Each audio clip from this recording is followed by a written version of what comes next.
The automotive industry is full of big promises, electric cars and autonomous vehicles above everything. But while everyone is focusing on that, there is one small group of companies that are making billions of steady and reliable profits. We are talking about those companies that maintain and repair your car. In the last 15 years, they have performed like Amazon and Google, but no one is talking about them. Today, I'm gonna break down the boring business model of big auto dealers, and I will explain to you why they are playing one of the smartest capital allocation games in America. I'm Riccardo Paolini, and this is my value thesis.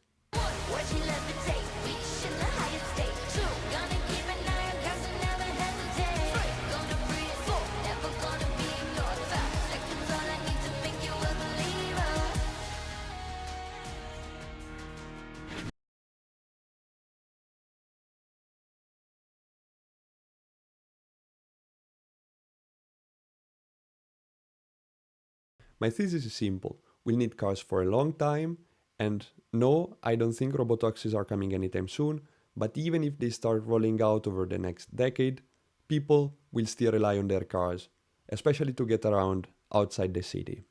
And as long as we own cars, we need to maintain and repair them. And that's where auto dealers make money. Think of it like your electricity bill, but for your car. You have to pay it. You have to pay these companies whether you like it or not. Now let's quickly go through their business model. A typical auto dealership has four main revenue streams that are selling new cars, selling used cars, providing parts and services like maintenance and repairs, and selling financing and insurance products. But now let's break it down. Selling new and used cars is a non-recurring, low-margin revenue stream because they make a tiny profit out of each sale, and customers may not come back for years before buying a new car. Profits from this revenue stream are typically high when the economy is strong, but they tend to drop quickly when the economy is low because people cannot afford buying cars anymore. The real profits come from the parts and services business. Here, revenue is highly recurring and has people have to bring back their cars to the service base for maintenance quite frequently, and the profits from providing such services is typically high, in the order of 30 to 40%. The best thing is that this revenue stream is not really tied to the economic cycle. Think about it.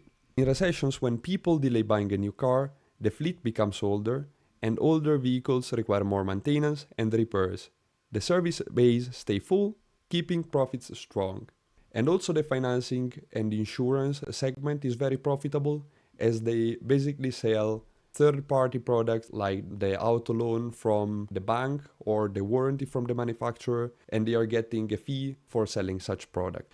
Now let's look at the US auto market. Today, the average selling price for a new car is around $50,000 while economic conditions are slowing.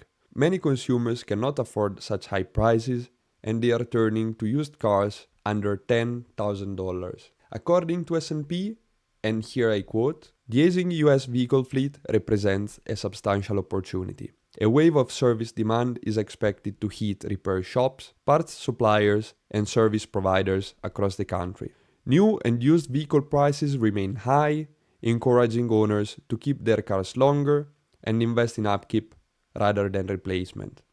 This is a very positive development for auto dealers in the short and medium term. However, there are still some small doubts about whether or not they can maintain their profitability in the parts and services business with electric vehicles. But for what we are seeing today, repairs for EVs cost roughly twice as much as combustion engine cars, and this means that even if electric vehicles visit repair shops half as often, total repair revenue could remain similar. From a capital allocation perspective, these companies are true compounding machines. The formula is simple. They generate cash from their operations, and then they choose whether to reinvest it in acquisitions or return it to shareholders via buybacks or dividends. Acquisitions expand their footprint nationwide. But what's interesting is that once a dealership joins their network, it immediately becomes more efficient and profitable, as these auto dealers centralize administrative functions and roll out their technology to automate operations. On the other hand, Buybacks are a way to return capital to shareholders and increase their ownership over time. The major players in the industry are Lithia Motors, Asbury, Penske, Group 1 and AutoNation. They are all performing exceptionally well, each following its strategy.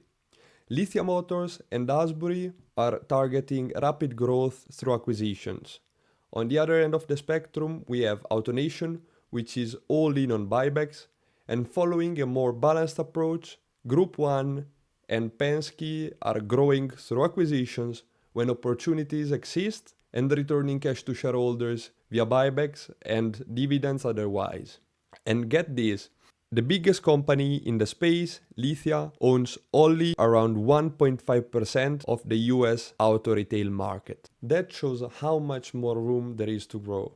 And as they grow, they become even more efficient, as they can get better deals with auto manufacturers, they can centralize administrative functions, they build stronger and more recognizable brands, and they can also target expansion based on vehicles data. Now we also have to mention the risks. In fact, while the parts and services segment smooths out the business cycle, auto retail isn't risk-free. The biggest short-term risk is the economy.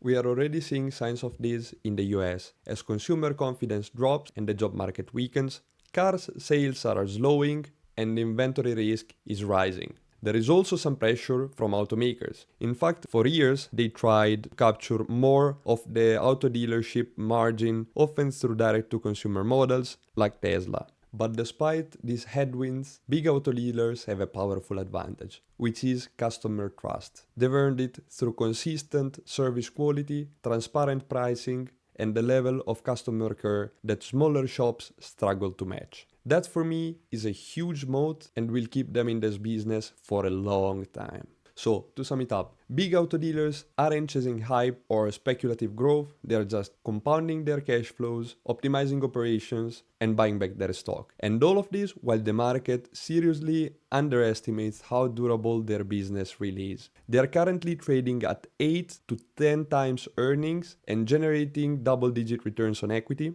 And also, they have a massive opportunity for growth in the following decades through market consolidation.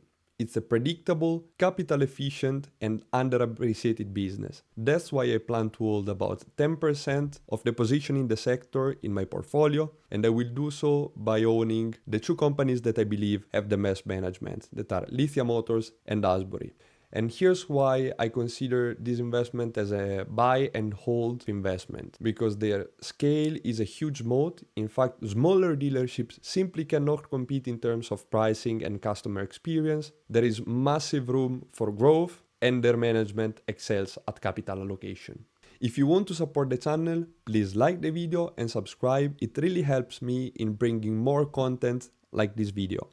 Also, if you haven't watched my previous video about offshore oil drillers, check it out. We are already significantly up on that position, but the potential is still there, and I believe that the opportunity could fully play out within the next 12 months. I'm Riccardo Paolini, and this was my value thesis. Thanks for watching, and I'll see you in the next one.